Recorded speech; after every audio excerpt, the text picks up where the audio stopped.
Aguirre, ando en estas bicis altas. Ahora estoy por otra causa, que es otra parte de mi vida donde estoy acusado de un asesinato que no cometí. Por eso llevo la máscara del chivo expiatorio. Esto sucedió en Cipolletti en el año 99, cuando asesinaron a Ana Cerdán. Ana Cerdán era bioquímica, nacida en Salta, y era la pareja de mi papá. También era una mujer muy valiente que en los años que la asesinaron investigaba contaminación de las aguas en lo que es hoy Vaca Muerta, Loma La Lata. Nos acusaron a mi papá y a mí de matarla para heredarla, pero ellos nunca se habían casado ni tuvieron hijos en común, por lo cual el móvil no es tal.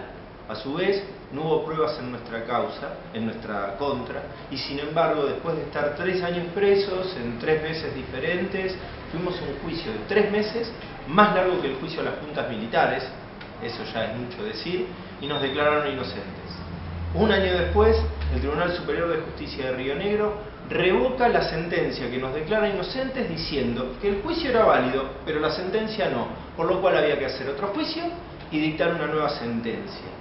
Y aunque nadie puede ser juzgado 2 veces por la misma causa y menos sin pruebas, después de 17 años, desde aquel 18 de septiembre del 99, el próximo 2 de mayo del 2016, vamos a ser juzgados 2 veces por esta causa. ¿Por qué y con qué razones se pide anular el veredicto del juicio anterior?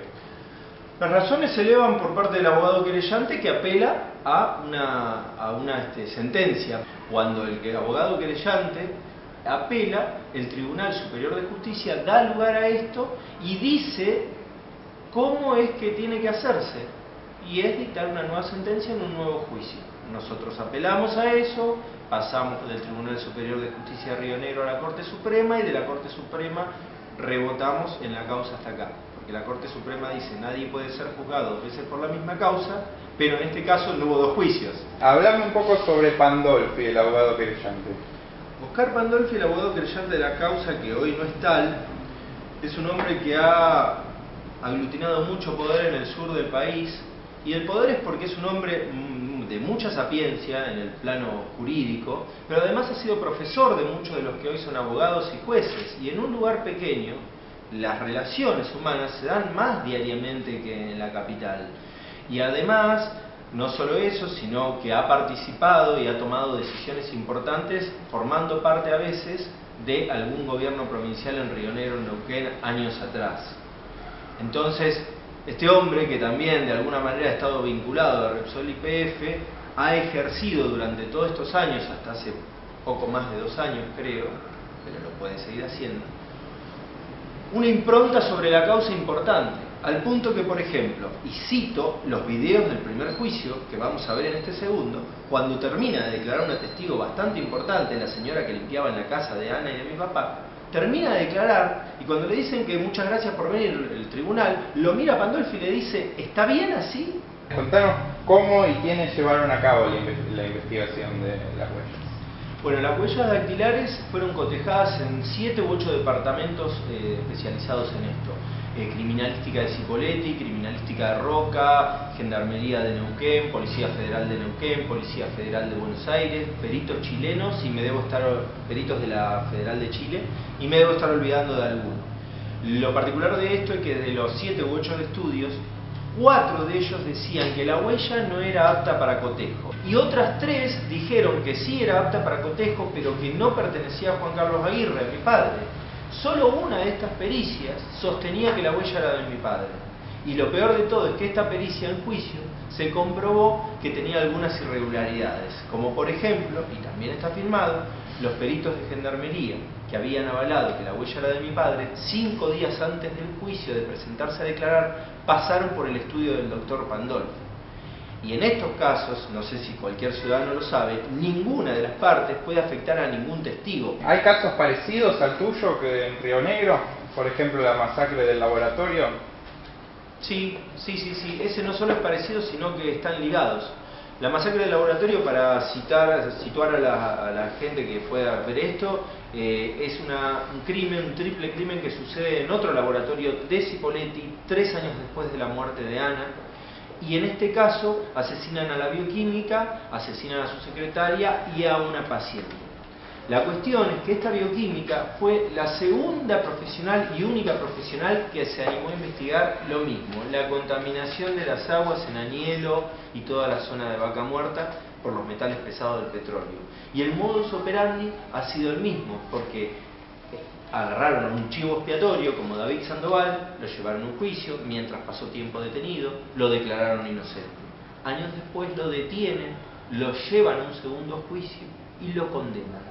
Y así se pasa 7, 6 años preso hasta que llega a la Corte Suprema y la Corte Suprema le dice: nadie puede ser juzgado 2 veces por la misma causa, hay que remitirse a la primera sentencia. La primera sentencia era inocente, pero el tipo se comió 7 años.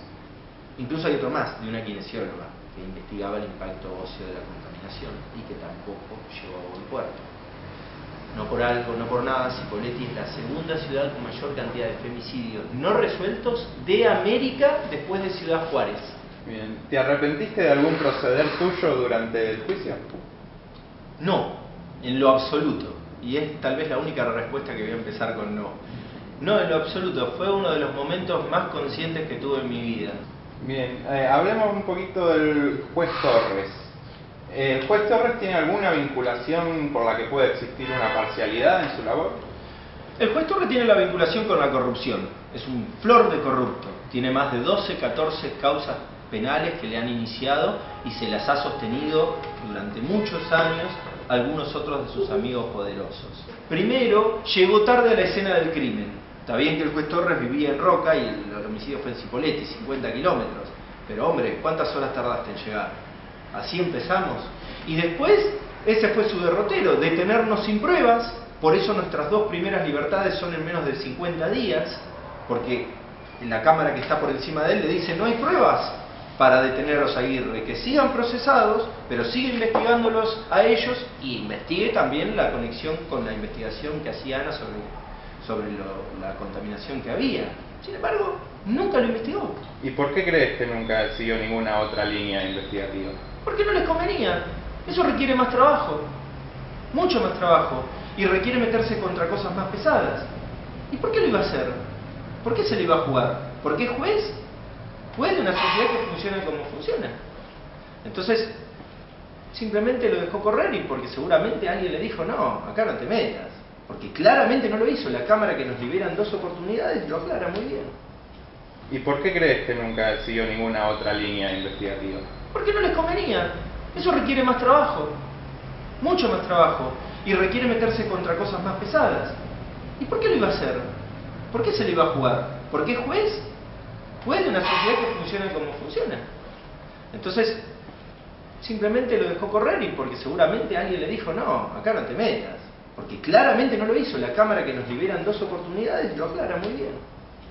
Quiero decir que netamente no espero simplemente que difundir esto antes de que el 2 de mayo nos lleven a juicio.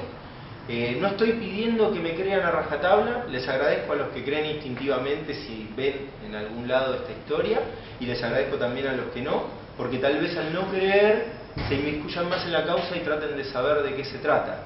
Y bueno, estaré haciendo esto hasta que me dejen en paz, a mi papá y a mí, para disfrutar de los años que tengo, para que mi papá disfrute de los años que le quedan, tiene 77, y viajar y contarles a través seguramente de internet cómo es viajar por el mundo desde esta visión y esta bicicleta. Así que pura vida por la nota, gracias a ustedes y gracias a los que tal vez la ven.